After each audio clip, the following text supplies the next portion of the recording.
Now let's begin. 3, 2, 1. Alright, y'all. So I just finished the 2014 film Ouija. This one's about a girl named Lane. Her best friend Debbie dies and kills herself in the beginning of the film. Debbie was previously messing around with the Ouija board that she found in the attic of her home. This makes Lane think that Debbie didn't kill herself. In order for Lane to figure out how Debbie really died, she decides to use the Ouija board and try to reconnect with her friend. Lane grabs her pack of best friends who also love Debbie because she doesn't want to play the Ouija board alone, and she wants to find out some answers behind the death. And in my opinion, I don't think this is a great film. There's not too many things that are so memorable about it.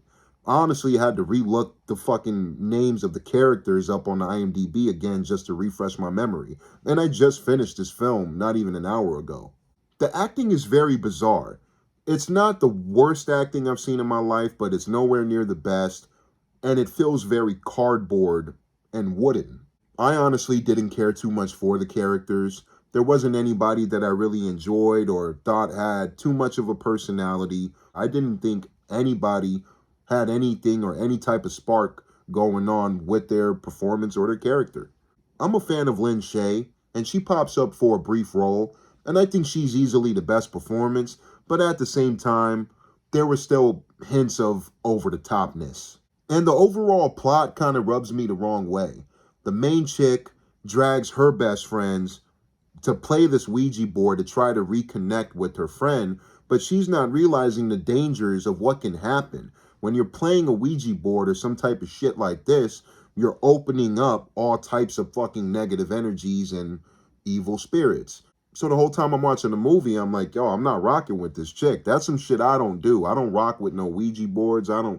This comes from my perspective. I don't fuck with that type of shit. So I'm watching the movie. I'm like, yo, I'm not rocking with her decision.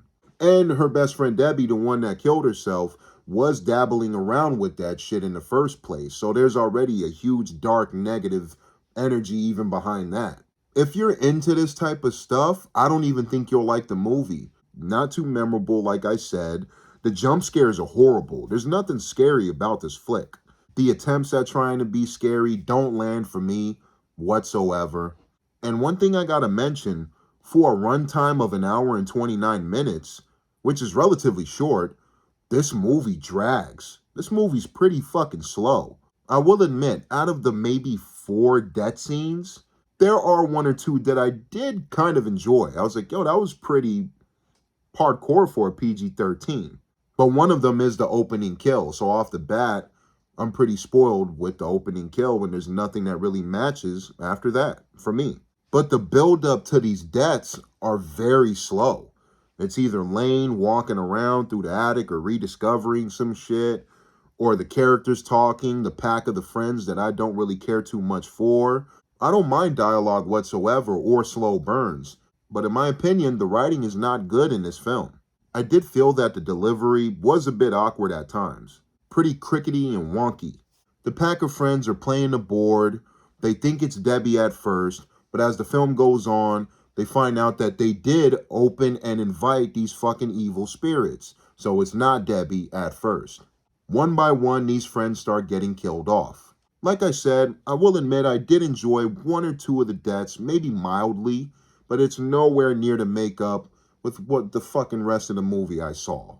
And the main spirit that they do conjure up was pretty underwhelming. The look of the fucking spirit, the makeup, just, nah, it was a no for me. If there's any positives, maybe some cinematography here and there. I did like some of the bike shots and the way the tracking shots were. There is one scene where Lane is in the attic. You see this shadow pop out for a second and then pop back. And I kind of liked it. I liked the visual. But that's it. Every other jump scare is terrible. But overall, I gotta say I wasn't a big fan. It's nowhere near the worst movie I've ever seen in my life, but nowhere near the best or nowhere near good, in my opinion. Moving on to my rating, I'm gonna have to give Ouija a 4 out of 10. And that's it, y'all. It's your boy Fro Thizzle. Until next time, subscribe and like if you want to hear more Fro nerdy talk. Peace.